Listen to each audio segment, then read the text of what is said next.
Hello, my name's Rod Moffat. I'm here in Bancroft, Ontario, and I'm considering sponsoring a refugee through the private sponsorship program, but I have a few questions about it.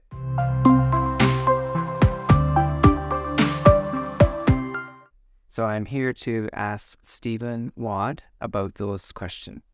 And I'm Stephen Watt. As he mentioned, I have an organization called Northern Lights Canada, which exists to facilitate private sponsorship.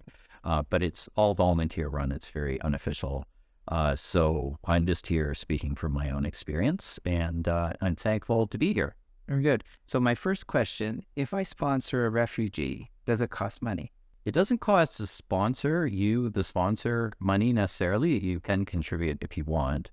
But you don't have to. A lot of times the funding that the government requires to be in the bank before you submit the application, it can come from anywhere really except from the refugee themselves. So a lot of times funds come from family, friends, crowdfunding. It definitely does not have to come from the sponsors, and typically doesn't come from the sponsor. It's not a financial commitment you're making. It's more of an ethical commitment to help somebody settle in Canada once they arrive. Okay. What do I need to do to sponsor a refugee? First of all, you have to make sure that the refugee is eligible for the program, and that means with a group of 5 sponsorship. They have to have a refugee document, usually from the UNHCR, which is a United Nations body. They get a card saying they're refugees. Sometimes it comes from other countries, but they have to have that. So number one, they have to be eligible. If they are eligible, then there's some paperwork to fill out. You have to set up a trust account, and the trust account is where the money goes. That is the money that the refugee lives on when they come here for their first year. So it's not, it has to sit untouched until the refugee comes, and then you as the sponsor sort of hand it over in allotments for the person to live on. So the bank is one, the paperwork is another. The paperwork you have to fill in, and they have to fill in. And then ideally somebody will check the application, make sure it's ready to go. Usually me, packaged together in this sort of application, and then you mail that off to immigration. Very good. Now, what are my responsibilities when the refugee arrives in Canada? As part of the settlement plan, which you write up, it's part of the application, you have your 5 core group members, which we call group of 5, and you sort of define amongst yourselves how you want to divide up the settlement responsibilities. So you sort of, some people might have daytime availability, some people don't. Some people might have expertise in banking or accounting, other people don't. So you sort of figure that out early when you're actually writing the application, and then you just sort of help the person settle. So it's just like if you had a cousin, coming from England, what would that involve, right? It would involve going to a bank, setting up a bank account, applying for various Canadian documents. That's what's involved. One interesting thing to know, though, is that, it's a long wait period. So some people move, some people get divorced, some people have life decisions. You're not actually held by the government, like feet to the fire, to do what you said you would do. That's why it's a group of 5. So if one person is unavailable for whatever reason, there are others to pick up the slack. It's more of a kind of notional commitment to do A, B, C, and D when they arrive. And yeah, it's settlement. It's settlement for the first year.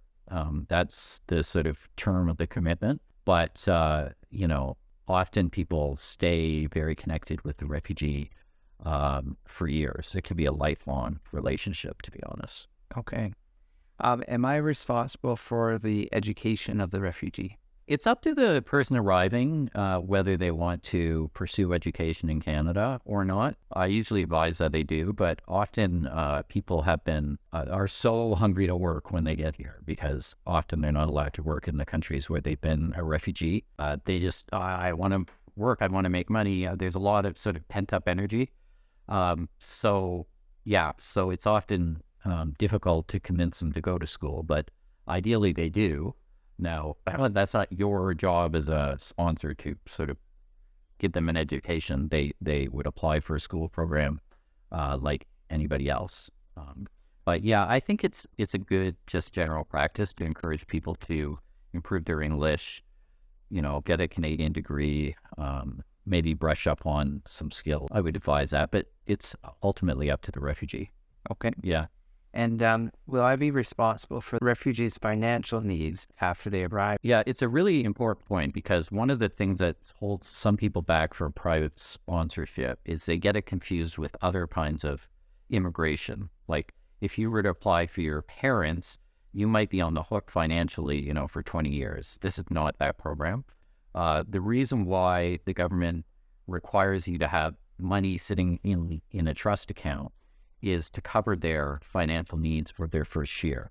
And that is it. There's nobody comes after you as a sponsor. You don't even have to be employed. The money that they live on is the money in the trust account. And will I be responsible for the refugees' legal needs once they're in Canada? Definitely not. The most amazing thing about this program, unlike every other country's program, is that the people when they come are not refugees. They're permanent residents. They actually get their permanent resident paper in the airport. So the moment they set foot on Canadian soil, they are permanent residents. So refugee days are over. And that's a wonderful benefit for somebody who's been stateless or displaced for years, just knowing they already belong to Canada.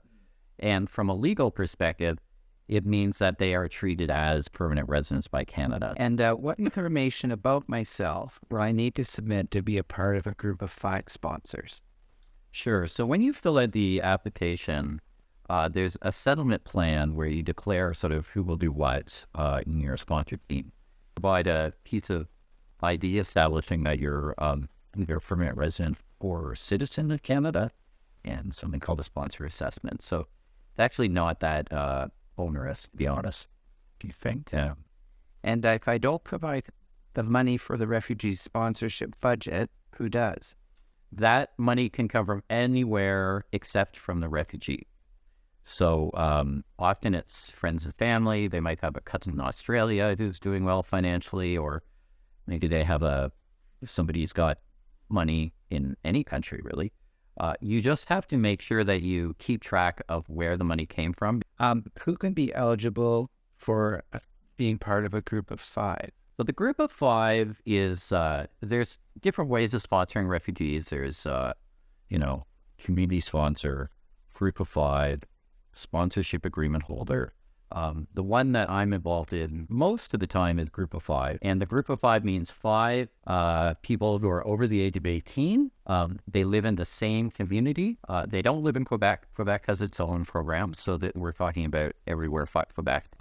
And they have to be either permanent residents or citizens of Canada. Does the refugee, when they arrive, have to live in my house? Definitely not. If you like them to live in your house, for sure. But yeah, no, they don't. The one thing that you do have to think about is, so one of I'd say the toughest part of settlement is, especially in Toronto where I live, is finding an apartment. I mean, it's not that hard, but if you have a family, it can be hard to find good, affordable housing. So you do have to have a plan of where they stay until you've found that housing. Thank you so much for joining me today and for answering my question. It's really been helpful. Yeah, thank you for having me, and thank you for our folks for having me.